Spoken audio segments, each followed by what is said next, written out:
بسم الله الحمد لله الصلاة والسلام على رسول الله السلام علیکم ورحمۃ اللہ وبرکاتہ۔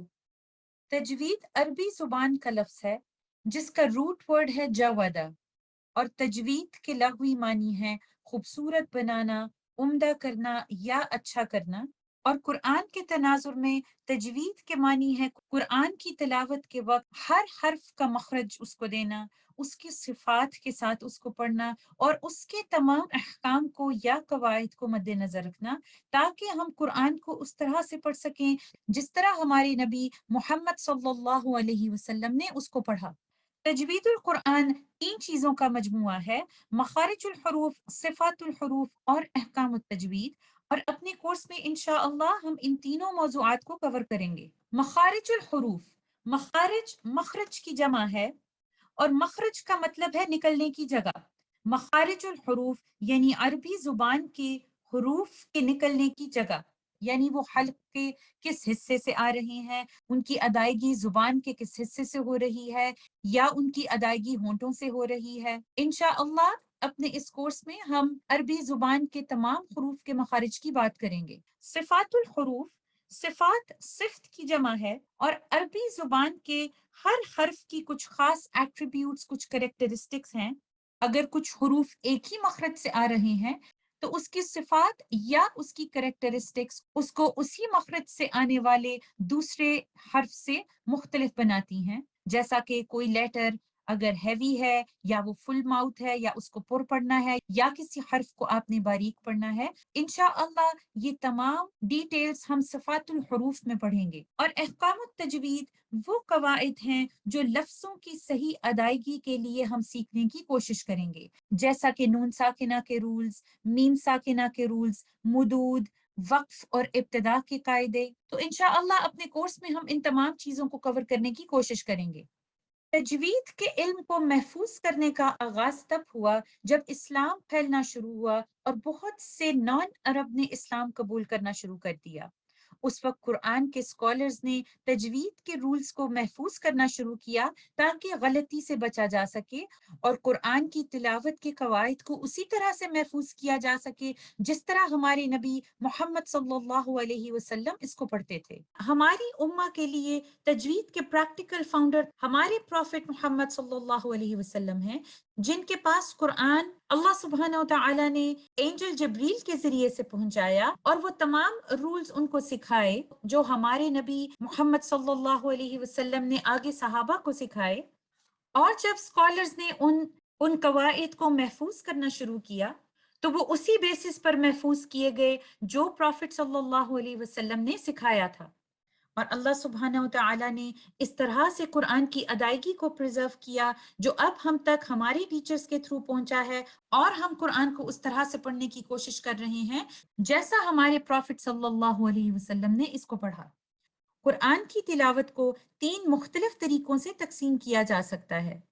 سب سے پہلے ہے التحقیق، یہ سلو ریسیٹیشن ہے، اس میں الفاظ کی ادائیگی تمام رولز کو مد نظر رکھتے ہوئے بہت ٹھہر ٹھہر کر کی جاتی ہے، لیکن اس طریقے سے پڑھتے ہوئے ہمیں اس بات کا دھیان رکھنا ہے کہ ہم کوئی ایکسٹرا لیٹر یا کوئی ایکسٹرا حرف اس میں ایڈ نہ کر دیں، کوئی ایکسٹرا واول یا حرکہ نہ اس میں ڈال دیں۔ کوئی لفظ اگر مد کے بغیر ہے، لینتھننگ کے بغیر ہے، تو ہم وہاں پر مد کو ایڈ نہ کر دیں۔ اور اس کی اگزامپل یہ ہو سکتی ہے، اگر لفظ ہے ان اور میں اس کو پڑھ دوں ان، تو میں نے وہاں پر الف مد کو ایڈ کر دیا جہاں پر اللہ سبحانہ وتعالیٰ نے الف مد نہیں لکھا تھا۔ تو تحقیق سے پڑھتے ہوئے اس بات کا دھیان رکھنا ضروری ہے کہ ہم الفاظ کی ادائیگی میں کچھ ایکسٹرا ایڈ نہ کر دیں۔ اس کے بعد ہم حدر کی بات کرتے ہیں۔ حدر فاسٹ پیس سے پڑھنے کو کہتے ہیں، یعنی تیز پڑھنے کو کہتے ہیں۔ الفاظ کی ادائیگی تمام رولز کو مد نظر رکھتے ہوئے تیز تیز پڑھنا، لیکن اس سپیڈ سے پڑھتے ہوئے اس بات کا دھیان رکھنا ضروری ہے کہ ہم کسی لفظ کی ادائیگی میں کسی حرف کو نکال نہ دیں، یا اگر کہیں مد ہے تو ہم ایسا نہ کریں کہ ہم مد کو پڑھیں نہ، یا ہم کسی حرکت والے لفظ کے اوپر سکون یا جزم نہ ڈال دیں۔ اس کی اگزامپل ایسے ہو سکتی ہے، اگر لفظ ہے علیم اور میں اس کو علم پڑھ دوں تو میں نے لیٹر یا کو اس میں سے نکال دیا۔ تو حذر سے پڑھتے ہوئے اس بات کا دھیان رکھنا بہت ضروری ہے کہ ہم الفاظ کی ادائیگی میں کوئی لفظ نکال نہ دیں۔ اور ان دونوں طریقوں کے درمیان ایک طریقہ ہے التدویر کا، جو ہے میڈیم پیس۔ قرآن کی تلاوت کو درمیانی کیفیت کے ساتھ پڑھنا، نہ زیادہ تیز پڑھنا اور نہ ہی زیادہ آہستہ پڑھنے کو تدبیر سے پڑھنا کہتے ہیں۔ ہم تجوید سیکھتے کیوں ہیں؟ قرآن اللہ سبحانہ و تعالیٰ کی سپیچ ہے، اور یقینی طور پر سب سے پہلا ریزن تو قرآن کو تجوید سے پڑھنے کا یہی ہے کہ ہم اللہ سبحانہ و تعالیٰ کی خوشنودی حاصل کریں۔ اور قرآن کی آیات میں اور بہت سی احادیث میں یہ بات آتی ہے، قرآن کو اچھے طریقے سے پڑھنے کا، اچھی آواز کے ساتھ پڑھنے کا، ترتیل یا ٹھہر ٹھہر کے پڑھنے کا کتنا اجر اور ثواب ہے۔ اور میں ان میں سے کچھ احادیث کو کوٹ کرتی ہوں۔ انس بن مالک رضی اللہ عنہ سے روایت ہے کہ نبی اکرم صلی اللہ علیہ وسلم نے فرمایا کہ لوگوں میں سے کچھ لوگ اللہ والے ہیں۔ صحابہ کرام نے فرمایا، اے اللہ کے رسول صلی اللہ علیہ وسلم، وہ کون لوگ ہیں؟ آپ صلی اللہ علیہ وسلم نے فرمایا، قرآن والے، جو اس کو پڑھتے ہیں اور اس پر عمل کرتے ہیں، وہی اللہ سبحانہ و تعالیٰ کے خاص بندے ہیں۔ ایک اور جگہ پر نبی اکرم صلی اللہ علیہ وسلم نے فرمایا کہ صاحب قرآن سے کہا جائے گا کہ ٹھہر ٹھہر کر ترتیل کے ساتھ پڑھتا جا اور چڑھتا جا، اور اسی طرح قرآن کی تلاوت کرتا جا جیسے تو دنیا میں ٹھہر ٹھہر کر کیا کرتا تھا، اور تیری منزل وہاں ہوگی جہاں تیری آخری آیت کی تلاوت ہوگی۔ اور یہ ابو داؤد سے روایت ہے۔ ایک اور جگہ صحیح مسلم میں روایت ہے کہ نبی اکرم صلی اللہ علیہ وسلم نے فرمایا، قرآن پڑھو، یہ قیامت کے دن اپنے پڑھنے والے کے لیے سفارش کرے گا۔ عثمان رضی اللہ عنہ سے روایت ہے کہ نبی اکرم صلی اللہ علیہ وسلم نے فرمایا، تم میں سے بہترین شخص وہ ہے جو قرآن کو پڑھے اور سکھائے۔ اور یہ حدیث صحیح بخاری، ابو داؤد اور ترمذی میں ملتی ہے۔ تو ان تمام احادیث سے یہ بات ثابت ہوتی ہے کہ قرآن کو تجوید سے پڑھنے کا کتنا اجر اور ثواب ہے۔ اسی لیے قرآن کو تجوید سے پڑھنے کی پہلی وجہ ہمارے لیے یہی ہونی چاہیے کہ ہم اللہ سبحانہ و تعالیٰ کی خوشنودی کو حاصل کر سکیں، اور جتنا ممکن ہو قرآن کو اس طرح سے پڑھ سکیں جیسے ہمارے پروفٹ محمد صلی اللہ علیہ وسلم نے اس کو پڑھا۔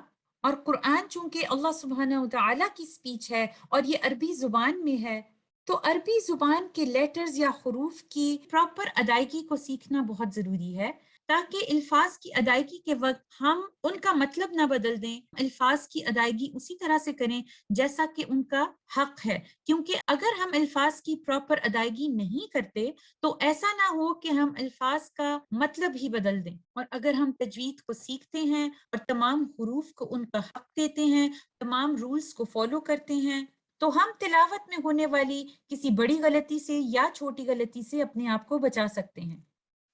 لحن کا مطلب ہے غلطی، اور قرآن کی تلاوت میں دو طریقے سے غلطی ہو سکتی ہے، لحن الجلی یعنی کلیئر مسٹیک، اور لحن الخفی یعنی ہڈن مسٹیک۔ لحن الجلی یا کلیئر مسٹیک ایک ایسی غلطی ہے جو بہت واضح ہوتی ہے اور اس سے لفظ کا مطلب بدل سکتا ہے، اور یہ غلطی واضح طور پر سنی جا سکتی ہے، اور سننے والا اگر تجوید رولز کا ماہر نہیں بھی ہے تو بھی وہ یہ غلطی نوٹ کر سکتا ہے، اور ایسی غلطی سے بچنے کے لیے پوری کوشش کرنی چاہیے، کیونکہ ایسی غلطی سے لفظ کا مطلب بھی بدل سکتا ہے۔ اور اس کی اگزامپل کیا ہو سکتی ہے؟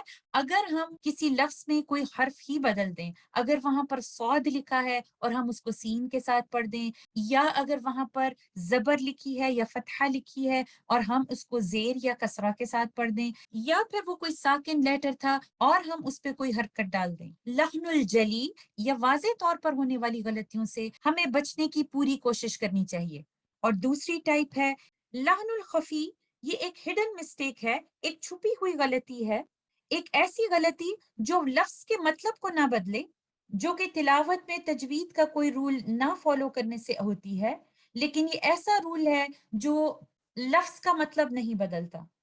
اور یہ غلطی کوئی ایسا شخص جو تجوید کے علوم کا ماہر ہے یہ وہی بتا سکتا ہے، ہر سننے والا شخص اس کو ایزیلی پہچان نہیں سکتا، جیسا کہ نون ساکنہ کے رولز، جیسا کہ غنہ کے رولز، جیسا کہ مدود کی ٹائمنگز۔ تو اس طرح کی غلطی کو آپ ہڈن مسٹیک یا لحن الخفی کہتے ہیں، لیکن ہمیں پوری کوشش کرنی چاہیے کہ اپنی ریسیٹیشن میں ہم دونوں طرح کی غلطی کو اوائڈ کر سکیں اور قرآن کو اس طرح سے پڑھ سکیں جس طرح سے ہمارے نبی محمد صلی اللہ علیہ وسلم نے اس کو پڑھا، اور اللہ سبحانہ و تعالیٰ کی سپیچ کو اس طرح سے پڑھ سکیں جو کہ اس کا حق ہے، تاکہ ہم اللہ سبحانہ و تعالیٰ کی خوشنودی کو حاصل کر سکیں، اور یہی ہمارے کورس کا آبجیکٹو ہے۔ اور انشاءاللہ اپنے اس کورس میں ہم ان تمام چیزوں کو کور کرنے کی کوشش کریں گے جن کے تھرو ہم قرآن کو اس طرح سے پڑھ سکیں جو کہ اس کا پڑھنے کا حق ہے۔ اور میں اللہ سبحانہ و تعالیٰ سے دعا کرتی ہوں کہ وہ اس سفر میں ہمارے لیے آسانیاں پیدا کریں۔ انشاءاللہ نیکسٹ ٹاپک کے ساتھ ہم اپنے تجوید کورس کو کنٹینیو کریں گے۔ جزاکم اللہ خیر۔ السلام علیکم ورحمۃ اللہ وبرکاتہ۔